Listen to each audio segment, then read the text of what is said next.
Buckman of Australia, Chirono, Kenya, Mabusia of Romania, Kemp of the United States. Whether the United States really can just hang on, because I think that's going to be the case, whether they can hang on and give a challenge for as long as possible is the question mark, I think. It's a little bit windy, so that might hinder fast front running. But here's the start list: Australia, United States, Kenya, on the outside, Romania. Just 4 teams in this 4 by 1500 meters, 15 laps of the track. For these women, though, they're starting in a very unusual place for 1500 meters. They're starting at the start line, and we're going to have, obviously, different start places around the track for this event, unlike the other sprint relays. So the athletes will have to get used to getting their mind around the fact that they're going to lap at different places. They're creatures of habit, middle distance runners, so this might be difficult for some of these.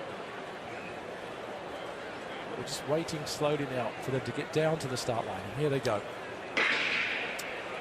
The women's 4 by 1500 meters, and at the moment it looks like the Americas, in the shape of Heather Kampf,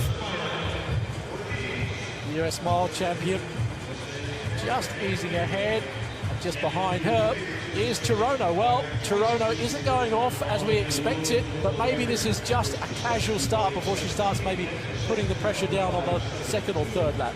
Well, it's a different tactic to the one the Kenyans employed at altitude in Nairobi when they broke the world record. Maybe they were listening to Ronald McIntosh. Maybe they want to keep it tight and break it only by 1 or 2 seconds. But, of course, it's a race. It's not necessarily a procession, but this is definitely a change of tactic here from Mercy Chirono. She's quite happy to let Kampf do all the hard work here. Kampf ran 4:07 in April, but Chirono is not interested in setting the pace. No, this is, well, this is totally unexpected, not only for us, but for the other athletes in the race. They must be thinking, well, this is not what we expected. Kampf now is leading and looking up at the scoreboard, looking to see where Chirono is. And Chirono is quite happy just to linger there in 3rd place, just behind the Australian Zoe Buckman. Zoe Buckman, the 3-time Australian champion and semi-finalist at the last Olympics. So she's a very, very good runner too. The Australians, I think, were hoping maybe to get 3rd place, but if this race develops like this, they may even get a little bit higher in the placings.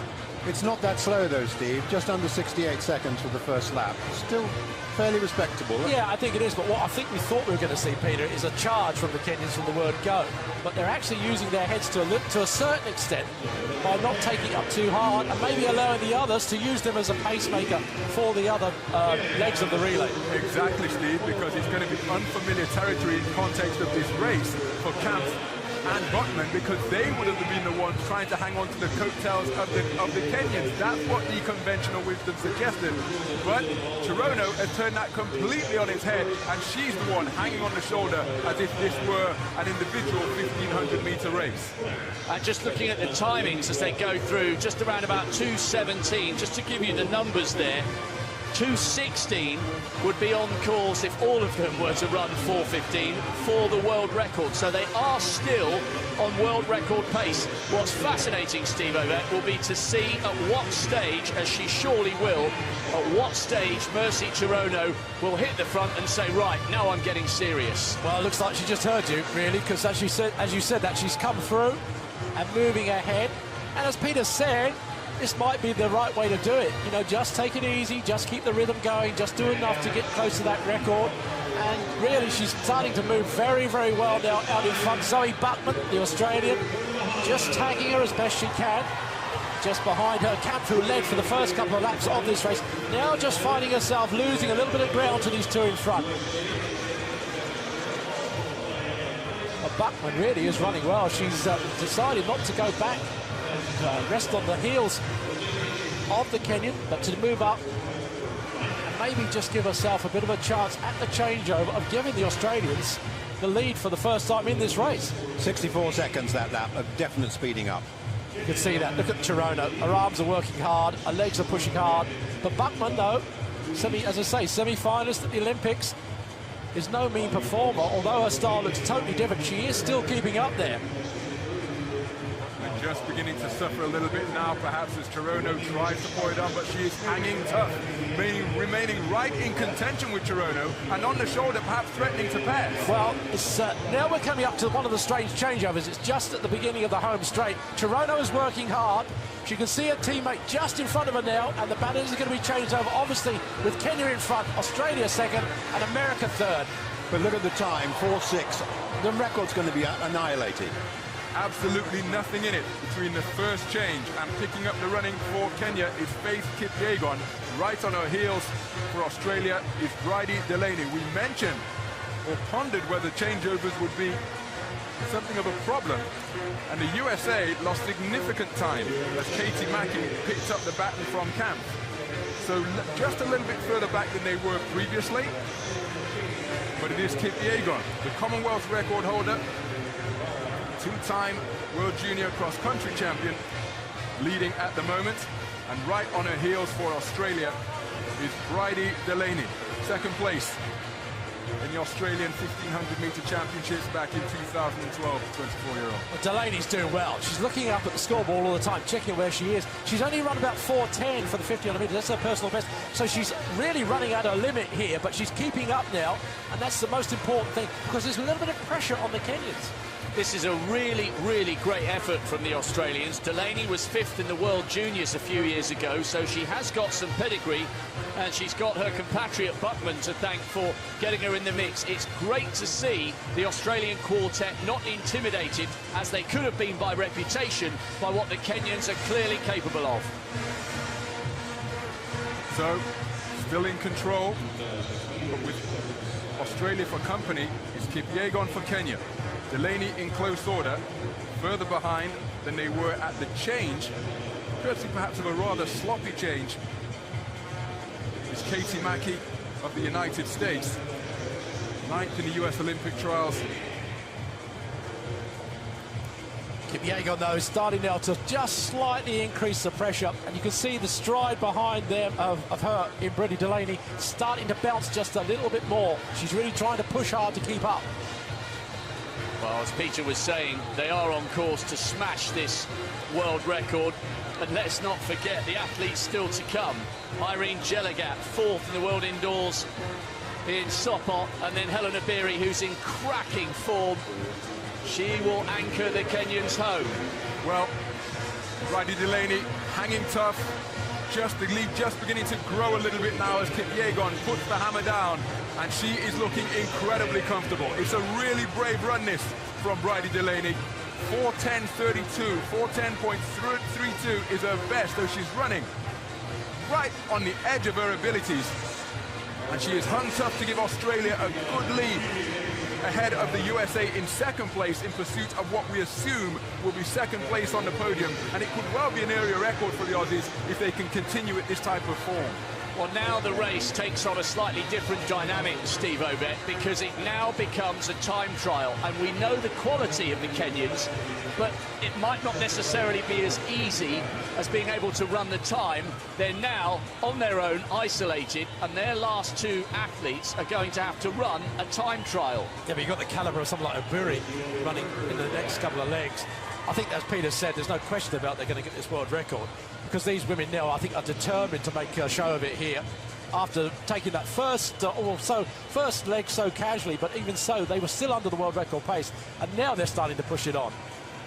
Well, the athletes getting ready for the changeover from second to third. It's just around the 200-meter start. So again, an unusual position, an unfamiliar territory for these athletes to be in. And their stride really shortening on Delaney now, but pushing on unabated, clear of the traffic. Here's the Kenyan, striding away ahead of this change to second to third. Let's take a look at the clock as jogging in anticipation is Jeligat, and she has the baton and is away and clear for the third leg. Delaney really feeling it now, but fighting for all she's worth as McGowan picks it up for the green and gold. Well in schedule for the record, 8:14.95 shown there on the clock. So what, a 4:09 second 1500 meters by Kipyegon, who ran so smoothly. Now we've got Jeligat out on her own. This is Kenya against the clock.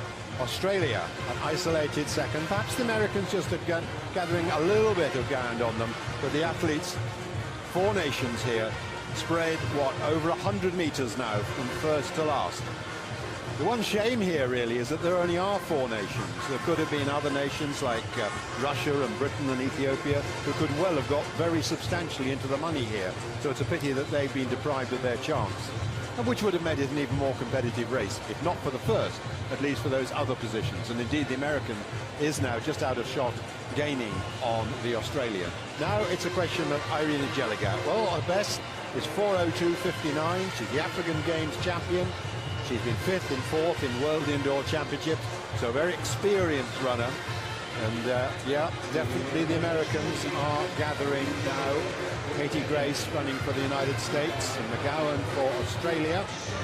The Americans, of course, will have Brenda Martinez on the last leg, so it looks very much as if the Americans will get second place overall. At the moment, they're just coming up to the Australian. Here it is now, 6 laps to go overall in this 4x1500 meters. There is the battle on for second, with the American Grace now passing the youngster McGowan of Australia.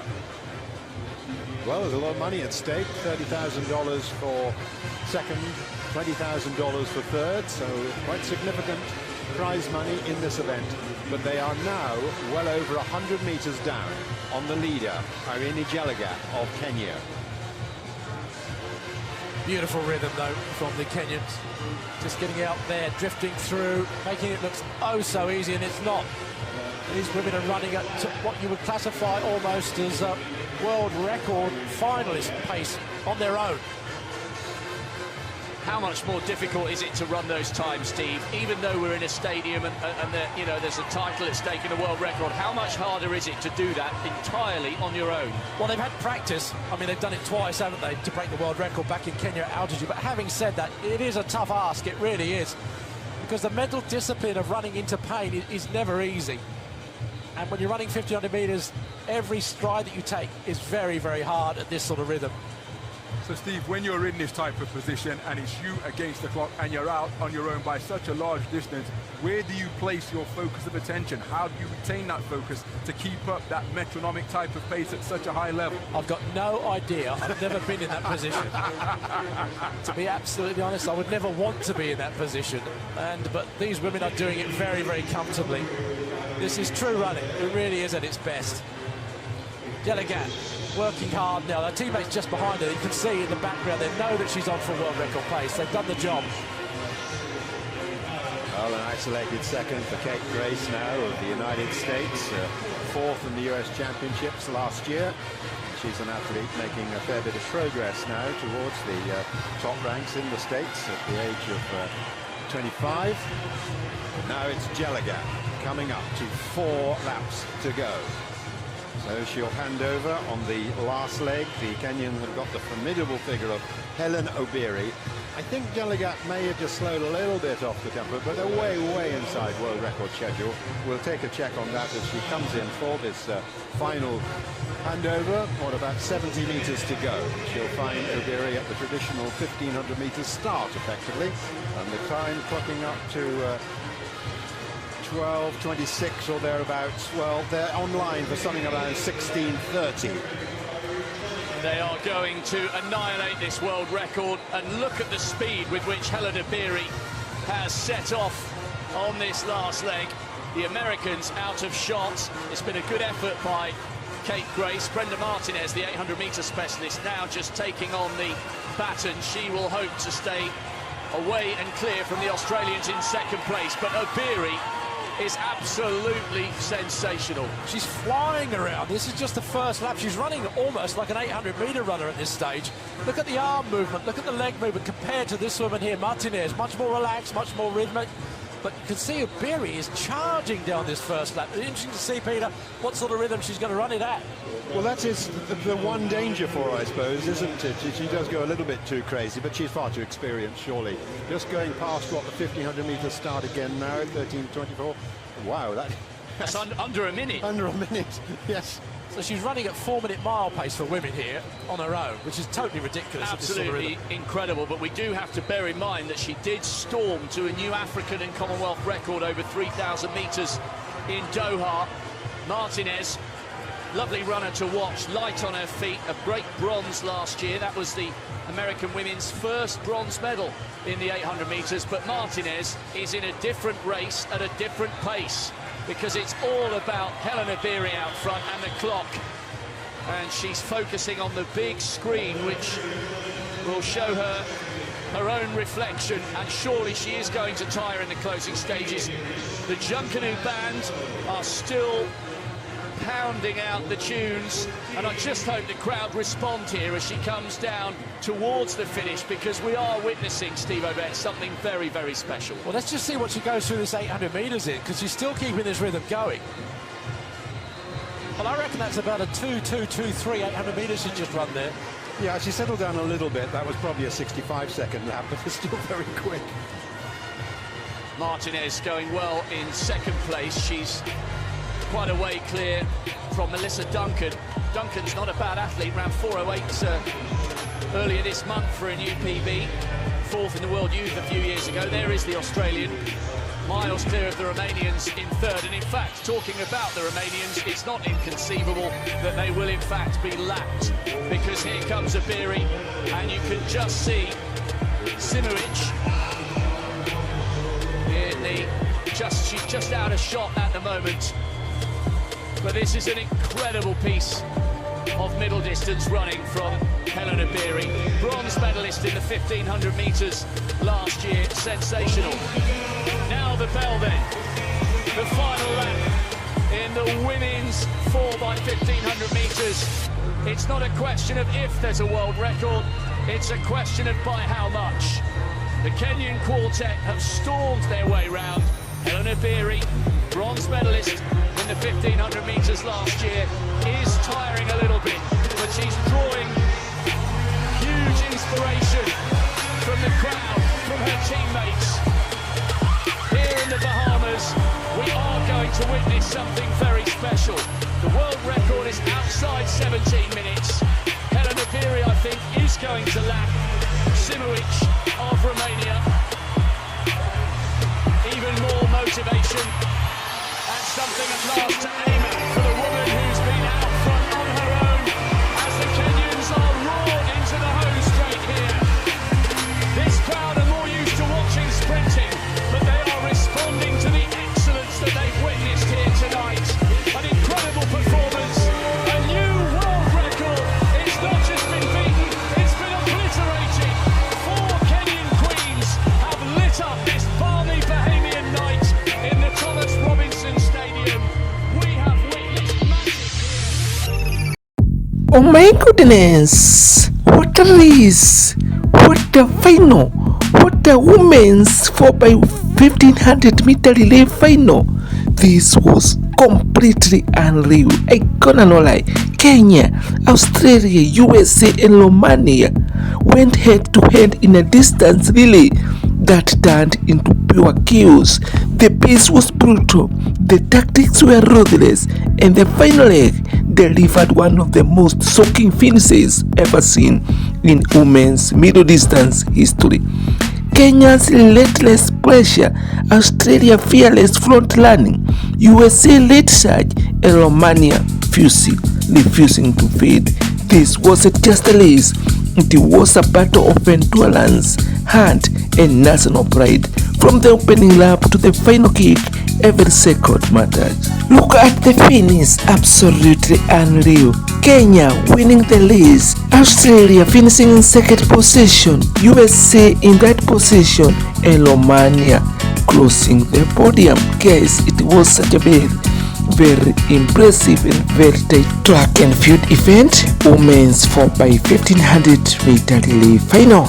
Guys, which team impressed you the most? Kenya, Australia, USA or Romania? Did this race deserve to go final? Kindly let me know your thoughts at the comment section down below here, and don't forget to like, subscribe, share, and most important, subscribe, because more epic track and field relay moment coming next. Thank you so much for watching this video, liking and sharing this video. Bye bye for now. Subscribe.